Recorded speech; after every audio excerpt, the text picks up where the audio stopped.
O RFI Convida de hoje conversa com o cantor, produtor e compositor Tiago Nassif, que está no Rio de Janeiro. Muito bom dia, Tiago. Bom dia, Tudo como bem? estão? Muito obrigado pelo convite. É um prazer conversar com você, Tiago. Você que Hum. lançou no início deste mês de julho o seu quarto disco, Mente, né? Que foi produzido pelo Arthur Lindsay e lançado então pelo selo Gearbox Records, certo? Exato, certo, Gostaria que você, certíssimo. então, começasse contando, Tiago, como é que foi aí essa inspiração para esse disco que mistura tantos ritmos, né? Olha, então, como eu também sou produtor, há algum tempo atrás eu comecei a eu me informei em engenharia de som e produção musical e aí, a partir desse momento eu comecei a ter fundamentos e base, assim, para conseguir gravar as coisas que eu imaginava, né? Ou as coisas que fazer as pesquisas sonoras que eu queria. Então isso abriu, assim, um escopo enorme para eu poder misturar muita coisa e e meus discos depois, né, de então, que foi em 2004, quando eu me formei lá fora, né, foi em Nashville, no Tennessee. A partir de então eu tenho feito muitas experimentações sonoras e eu acho que essa coisa polirrítmica e uma abrangência de linguagem vem mais dessa de adquirir uma técnica mesmo, assim, para conseguir fazer isso acontecer. E também dos músicos, né? Nesse disco é um disco de muitas parcerias, então eu tenho, quer dizer, são amigos queridos e músicos, artistas muito preciosos, que também trazem aí toda a sua bagagem, a sua contribuição para que as músicas se transformem e sofram esses processos de uma criatividade, de uma coisa, de uma criação em conjunto mesmo. Exatamente. Essa criação aí envolve aí, por exemplo, jazz, muita música eletrônica, no wave, mas também, Exato. institucionalmente brasileiros, tropicalismo, bossa nova também, né? Para você é o quê? É uma Aham. experiência musical? É sempre assim uma criatividade aí que é uma conjunção de tudo que você vive, de que você escuta, do que você estudou? Com certeza, vem de toda a minha base, assim, de referências e, além de tudo, também o que a música pede, né. Eu acho que é muito bom escutar o que a música tem o que a música está pedindo, né. Então, no caso desse disco, a gente foi criando, eu comecei o disco fazendo loops de guitarra, criando loops de guitarra, e a partir desses loops eu comecei a estruturar como pensando em arquitetura mesmo, sabe. Comecei a estruturar as músicas a partir de repetições, e aí eu fui criando essas batidas eletrônicas em cima, que eu fui programando, e gravando uma outra coisa também instrumental por cima dessas batidas, e depois eu trouxe os músicos, quer dizer, eu e o Arthur, a gente começou a chamar os músicos para ir para o estúdio e tocar sobre esses fundamentos que a gente tinha ali, essa espinha dorsal, né. E aí, a partir disso, você vai edificando, né, a música. Então, pô, você tem ideias, né, no estúdio mesmo, você vai tendo ideias, vai criando outras harmonias, vai vendo o que a música tá te pedindo, né. E esse disco foi esse processo, muito de ouvir o que aquelas ideias estavam, qual era a necessidade de cada ideia, entendeu? Uhum. Você falou de muitas parcerias, né? É realmente impressionante Aham, o número de pessoas que participam, né? Que estão com você exato. nesse disco Mente. E você gravou em casa muito boa parte aí dos instrumentos, porque você toca, aliás, muitos instrumentos, né? Guitarra, você canta, Aham. bateria, eletrônica, né? Enfim, como é que foi esse processo dessa construção desse disco? Então, não só na minha casa, eu fui na casa de muitas pessoas gravar também. Foi um processo de, assim, de utilizar de algumas, assim, de utilizar de um estúdio móvel no qual eu viajo com ele e trago comigo, e ir na casa das pessoas e capturar assim mesmo. Você, por exemplo, tinha aqui no Rio eu devo ter ido na casa de umas 3, 4 pessoas. Eu gravei muita coisa no estúdio do Jonas Sá, que é um amigão, parceiro, produtor. Fui na casa do Eduardo Manso, fui na casa do Marquito Campelo. Gravei no estúdio do Cassim, que é um outro produtor, no estúdio do Moreno Veloso, no qual eu gravei o Bartolo. Aí alguns músicos que lá de fora, por exemplo, Gabriela Riley estava aqui no Brasil, gravou. Vinícius Cantuária acabou estando aqui na época, mora fora também, mas estava aqui na época. A gente teve a sorte imensa de poder contar com ele. Ele gravou bateria em 2, 3 faixas. O próprio Arto, enfim, milhões de pessoas, sabe? Ana Frango Elétrico, Bela, Laura Vrona. Eu posso esquecer muita gente aqui, porque é tanta gente que, assim... Você não tem esse número, então, de pessoas. O Pedro Sá, que também ajudou muito, gravou a guitarra, Guilherme Lírio. Enfim, falei vários aqui, mas várias contribuições de pessoas incríveis que participaram e muitos foram assim, ou vieram fazer alguma coisa comigo, ou eu fui até eles, né, com o estúdio. Uhum.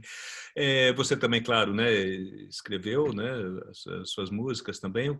O que você fala principalmente, né? Você compôs muito nesse período também de confinamento, de pandemia, ou já vinha antes? Você diz agora? O que eu tenho feito agora ou em relação não, ao desse processo disco, do disco? desse disco aí, né? Desse disco. A composição ela foi ocorrendo, como eu te disse, né, ao longo de 4 anos, porque eu lancei o meu terceiro disco, chama 3, eu acabei de gravar ele em 2016. Uhum. Apesar dele ter sido relançado por uma gravadora londrina também, uma outra gravadora chama FUM, em 2018. Então ele foi relançado para o mundo, assim, né, no exterior em 2018. Mas eu estava há 4 anos nesse processo de gravar esse disco do Mente. Então essas ideias todas elas foram muito maturadas ao longo desse tempo, entendeu? Uhum. Elas foram... Eu comecei com compor logo depois do término do 3. E como eu também estava trabalhando muito com o Arthur Lindsay, ele estava sempre muito presente, a gente foi trocando essas ideias, entendeu? Agora, no processo de confinamento que você está falando, você falou do antes e do agora, né? Exatamente. Justamente. Como é que é Então, lançar, agora... então, no caso, Tiago, como é que é lançar um disco num período como esse, né, tão particular? Então, é incrível, porque a repercussão do disco está sendo maravilhosa, assim, coisas que eu não esperava, assim, tipo, está sendo muito bom. Então acabou que as pessoas estão atentas, sabe? Estou vendo que as pessoas estão mais atentas às coisas, porque você tem tanto lançamento, tanta coisa rolando, que às vezes num dia a dia comum talvez passa-se despercebido, porque é muita coisa que você tem que dar conta, né, de prestar atenção. Eu acho que foi ótimo o período de lançamento. Tive assim, tô tendo um feedback maravilhoso do disco, coisas que eu nem esperava estão acontecendo. Acabou de sair numa playlist do New York Times, teve The Wire Magazine, Uncut também vai fazer uma matéria sobre. Só coisas boas, assim, várias reviews maravilhosas. Tô sendo muito... Tô muito feliz. E você teve que cancelar ou rever algum tipo de agenda que você tinha em função dessa situação? Sim. Eu tinha uma turnê marcada, né, para agora. Era para eu estar na Europa agora, inclusive. Eu tinha uma turnê marcada em Londres, França, né? Paris, eu ia fazer alguma coisa ou outra, e Berlim, que foram os 3 lugares que eu toquei o ano passado também, quando eu tive aí. Mas foi tudo cancelado. Aí agora vai ser ano que vem. Tem que ter um pouco de Mas estamos aí. paciência, né? Agora, Tiago, na Sim. verdade você disse que é um bom momento, então, né? Acabou sendo, né, enfim, uma situação um pouco atípica, mas que teve um resultado muito interessante para você. Na verdade, onde está mais o seu público, Tiago? Olha, não sei. Quero entender também, porque é uma incógnita, assim. Eu tenho muita repercussão fora do país aqui, mais do que aqui dentro, até. Talvez pelo fato da minha música ser uma música mais universal, não sei, em algum sentido, assim, sabe? Talvez dialogue mais com os ouvidos de fora. Então, eu fiz essa turnê no ano passado na Europa, foi muito interessante. Pessoas que eu também nem imaginava que conheciam minha música apareceram e deram, assim, foi muito, muito legal. Agora no Brasil toco bastante, faço shows também aqui. O Rio de Janeiro a gente tá vivendo um período muito difícil, assim, né? Agora pior ainda, mas assim, mesmo antes, no Rio de Janeiro, poucas casas, né? De show, poucos lugares para tocar. Um lugar que sempre apoiou a música experimental foi a Audi Rebel, que inclusive agora tá fazendo aí várias campanhas para ajuda, quem puder ajudar. Áudio Rebel é uma casa maravilhosa de show aqui do Rio. E que sempre apoiou assim músicos e sempre também trouxe coisas de fora. Então, muita essa sinergia do que está rolando aqui. São Paulo um pouco melhor, tive alguns shows por lá.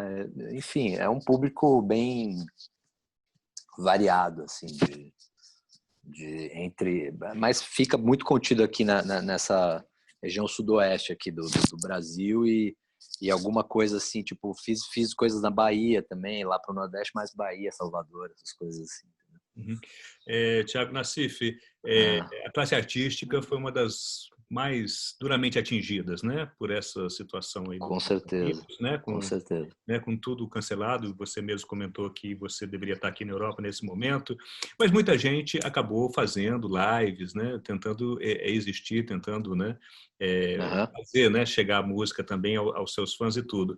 Como é que você enxerga esse momento, né, dos artistas, essas lives que estão acontecendo? Isso também é algo que interessa você fazer? Ou você já pensou nisso um pouco? Me interessa, cheguei a fazer uma coisa ou outra, fiz agora, no dia que lançou, o disco foi lançado dia 3 de julho, no dia 4 eu fiz uma... Para mim, eu acho que tem que, assim, eu acredito muito na multidisciplina, assim, eu acho que uma coisa tem que borrar na outra. Então, eu acabei fazendo uma live que foi muito mais uma performance do que uma live. Como eu tenho um envolvimento forte com artes plásticas, artes visuais, e inclusive sou também artista visual, eu resolvi transformar aquilo numa coisa muito mais performática do que apenas sentar e tocar. E foi muito interessante, foi ótimo, assim, entendeu? Então, eu acho que tem que saber também se inventar dentro desses modos, assim, do que a gente tem, né? Porque senão você tem uma enxurrada de coisas iguais e acaba ficando monótono um pouco, assim, mas foi muito interessante sabe, ter a liberdade de me expressar ali. Quer dizer, tem uma coisa do espelho, eu acho que tem toda uma coisa ali uma coisa que vai ser estudada ainda sobre essa história da gente estar falando tanto via esses aparelhos, telas e coisa e tal, porque você fica se vendo, né? Então você tem um espelho te convidando a, quer dizer, dialogar com você mesmo, e além de tudo as outras pessoas não estão, você não tem o som, você só vê comentários, é uma coisa assim, é fragmentado. Eu acho super interessante, enfim, tem que se estudar, né? Eu tô aqui vivendo isso, né? Como todos nós. Pode te inspirar eventualmente, né? Não sei, já tá aqui, quando eu comecei a falar, já comecei a ter ideia. Então tá bom. Tiago Nassif, cantor, compositor, produtor também e artista visual, como você mesmo comentou.